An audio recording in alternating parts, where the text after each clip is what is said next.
Hello everybody and welcome to another episode of the ToniSport Newsfeed. My name is Patrick and today I'm back for you with another quick video.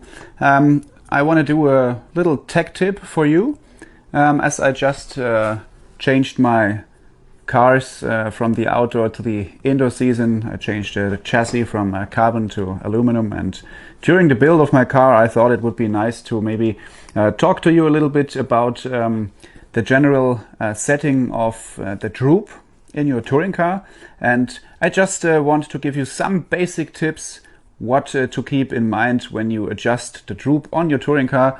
In general, the droop is very important because it is the value which will take a huge influence on the weight balance of your car during the corner, when you drive in the corner or out of the corner. So the droop will affect the car's weight balance everywhere on the track. So it is one of the most important settings, and I just want to show you some little tips when you adjust your droop you should always keep in mind. So let's get it started, and I hope you enjoy the video. So first of all, my first tip is to always use or place a battery in your car when you adjust your droop.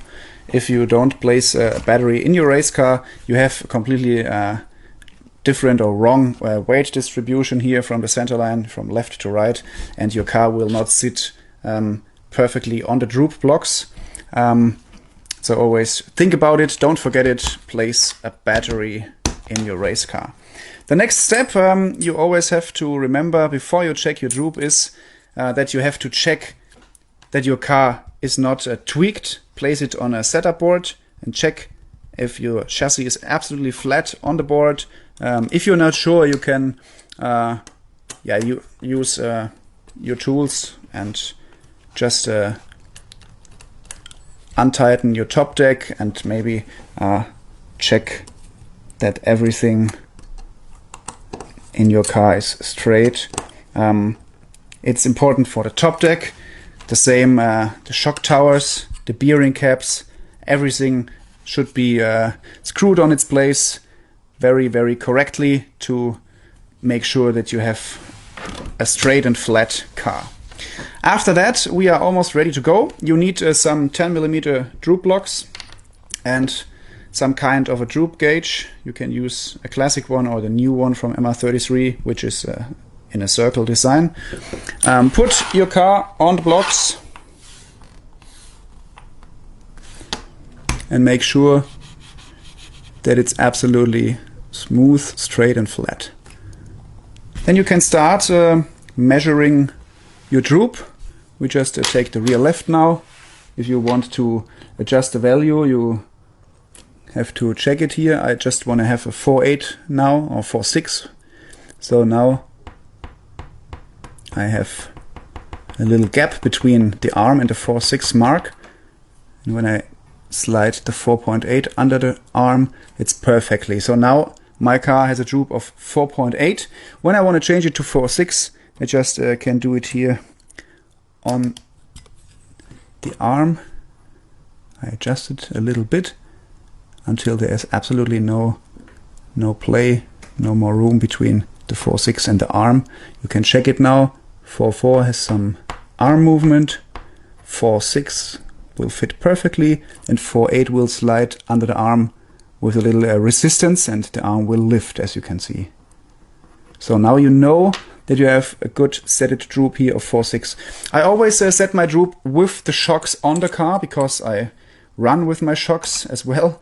Some guys, they do it without shocks, but from my understanding it makes more sense to adjust the droop with the shocks on the car, because it will show you more values you will definitely have on the track then, because if you remove the shock and you set your droop to 4.8 and you install your shock again, sometimes you have springs which have to be used with some preload here to get the perfect ride height, and then your shock will press down the arm a little bit when you install it, and this will change the value of the droop by 0.2.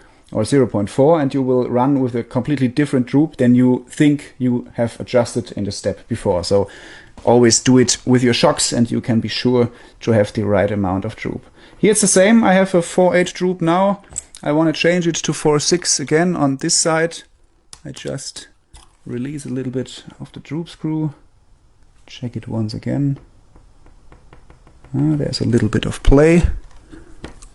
A little more.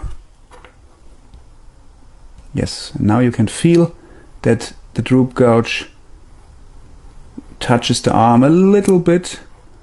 4.8 has a resistance and 4.4 has some play. So perfect, set a droop of 4.6. Final step, when you check your ride height then, always make sure that the preload from left to right is not too much different.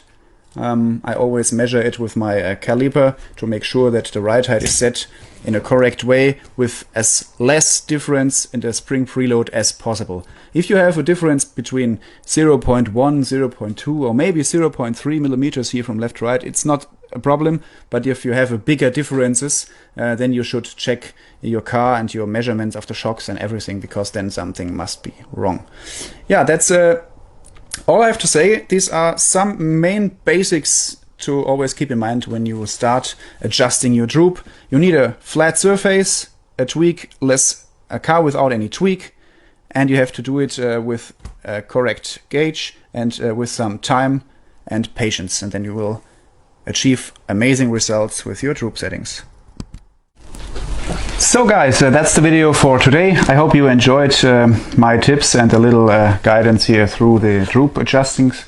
Yeah, always keep in mind that the droop is very important to take influence of on the balance of your race car on the track. So if you have a good base setup for your home track and you are really fast, just take 1 day of practice and play a little bit more with the droop only. Use a little more or use a little less droop on the car to see what the car is doing and to know that better for the future. It's always good to understand which change will have which effect on the racetrack. So that's it for today. Keep racing, race with ToniSport. You will never race alone. Until the next time, have a nice day and goodbye.